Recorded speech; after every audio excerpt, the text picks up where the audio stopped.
ఏనాడు నీ పరిపాలన మాకు వరం, నీ వల్లే ఈ రాష్ట్రపు సంక్షేమం సత్యం నిత్యం సఫలం. జనగణ మంగళ గాయకుడా, ఘనమగు చరితల నాయకుడా, పలుతరములు మము పరిపాలించర స్వామికుడా. నవయుగ మేధో సైనికుడా, సమయము తెలియని సేవకుడా, యువ నవ్యాంధ్రకు ప్రగతిని చూపర సాధకుడా, వైతాళికుడా. నా జీవితం ఈ పేదవాళ్ళని పైకి తేవడానికి అంకితం చేస్తాను.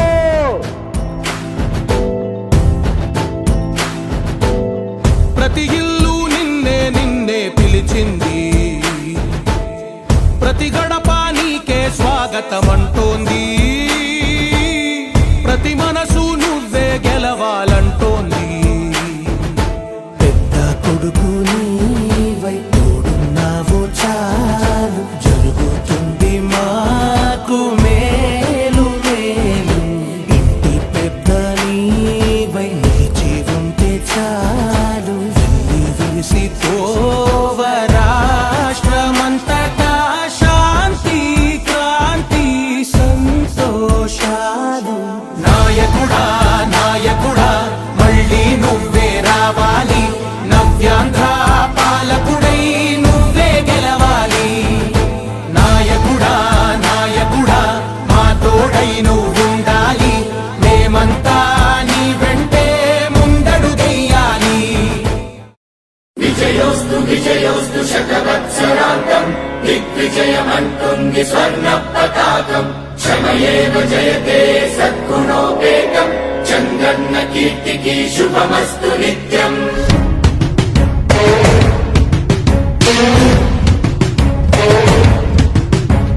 విజయోస్తు విజయోస్తు శతవత్సరాంతం, దిగ్విజయమంటుంది స్వర్ణ పతాకం. ఎగిరింది ఎగిరింది మన పసుపు జెండా, కష్టాల కన్నీళ్లు తని చేరకుండా. నిలిచింది నిలిచింది ఈ తెలుగు జెండా, నవ్యాంధ్ర నిర్మాత చంద్రన్న అండ. రైతు కుల బాంధవుడు, శ్రామికుల సేవకుడు, చంద్రన్న నాయకుడు వచ్చాడు అడుగో. శ్రీజనుల రక్షకుడు, స్వర్ణాంధ్ర సాధకుడు, చంద్రన్న నాయకుడు వచ్చాడు అడుగో.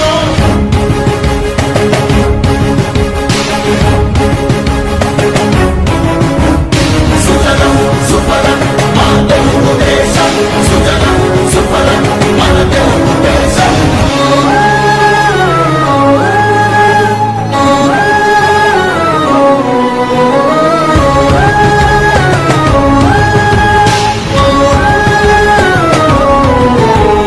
విజయోస్తు విజయోస్తు శతవత్సరాంతం, దిగ్విజయమంటుంది స్వర్ణ పతాకం.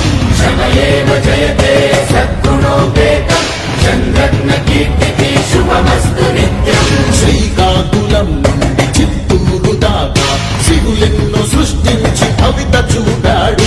13 జిల్లాల ప్రగతి రథసారథిగా హనుమన్నదేలేక శ్రమించువాడు. గోదారి పలుగుల్ని కృష్ణమ్మ ఒడి చేసి మన సీమ తల్లి దాహాన్ని తీర్చాడు. విను వీధిలో విజయ నగరాన్ని వెలిగించి కెరటాలకే కొత్త రూపునిచ్చాడు. చిరకాల కల తీర్చి మచిలీపట్నం పోర్టు మన మల్లె మనకించి మాట నిలిపాడు. సుజలం సుఫలం మా తెలుగు దేశం, సుజలం సుఫలం మన తెలుగు దేశం.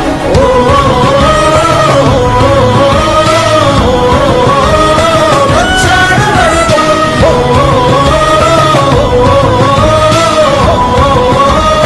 వచ్చాడు అడుగో.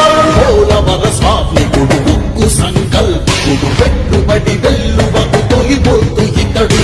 చిగురన్న మొలవని నేల చింతను తీర్చకాల పంటను కియాతోటి కూర్చాడు. పసిబిడ్డ ఆంధ్రకు తండ్రి అయినాడు, మన భవిష్యత్తు తన బాధ్యతన్నాడు. మన ప్రకాశములోన చీకట్లు తొలగంగా సరికొత్త వెలుగులను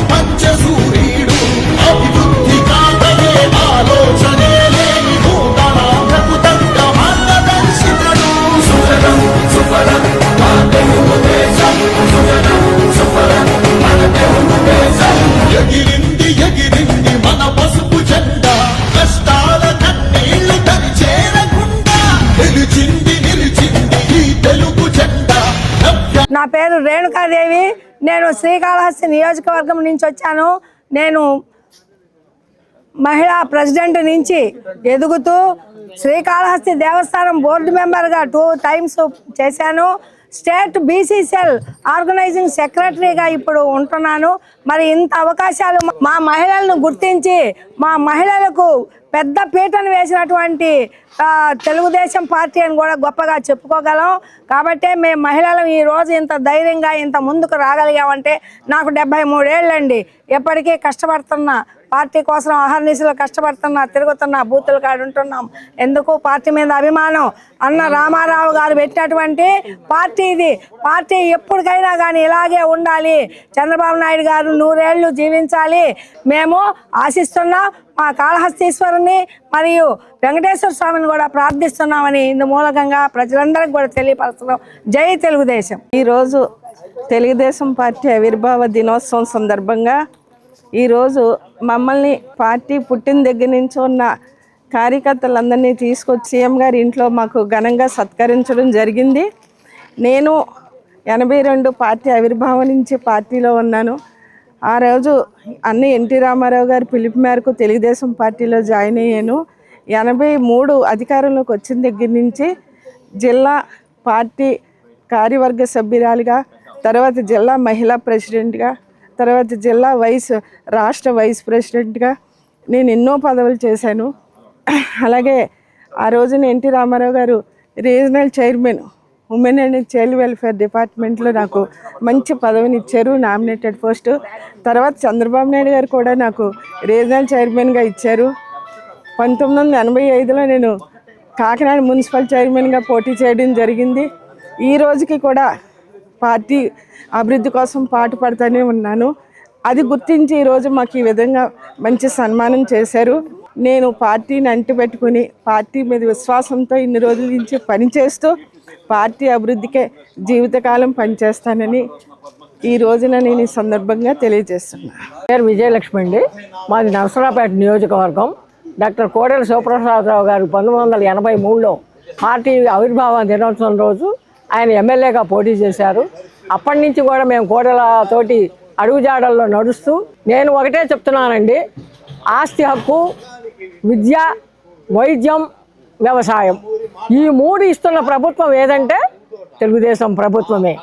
భవిష్యత్తులో కూడా ఈ ఆంధ్రప్రదేశ్ ప్రజానీకానికి ఒకటే చెప్తున్నా నేను, తెలుగు తల్లి మహిళలారా అందరూ కూడా మీరందరూ ఆంధ్రప్రదేశ్ మహిళా లోకానికి అందరికి కూడా ఒక విజ్ఞప్తి చేస్తున్నా, భవిష్యత్తులో కూడా ఎప్పుడు ఎన్నికలు వచ్చినా కూడా తెలుగుదేశం పార్టీని గెలిపించాలి, చంద్రబాబు నాయుడు గారిని ముఖ్యమంత్రిగా చేసుకోవాలి, కూటమి ప్రభుత్వానికి నిరంతరం పరంపరగా ఎన్ని ఎన్నికలు వచ్చినా కూడా కూటమి ప్రభుత్వాన్ని గెలిపించాలని చెప్పనని నాకు ఈ అవకాశం ఇచ్చిన తెలుగుదేశం పార్టీ గౌరవాన్ని చాలా ఆనందంగా అనుభవిస్తూ ఇవాళ ఈ 70 ఏళ్ల వయసులో కూడా నేను ఇంత ఉత్సాహంగా ఉంటున్నానంటే ఒక ఆరోగ్యకరమైన పార్టీ, ఒక ఆరోగ్యకరమైన నాయకులు, అలాంటి వాళ్ళ కింద నేను పనిచేస్తున్నాను. కాబట్టి ఇవాళ ఇంత దూరం వచ్చి నా యొక్క అభిప్రాయాన్ని చెప్తున్నాను.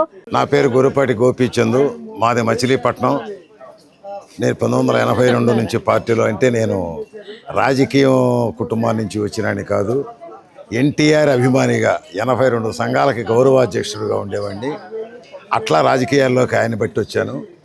మరి మచిలీపట్నం మార్కెట్ యార్డ్ చైర్మన్గా ఒక 3 సంవత్సరాలు, కృష్ణా జిల్లా గ్రంథాలయ సంస్థ చైర్మన్గా 7 సంవత్సరాలు పనిచేశాను.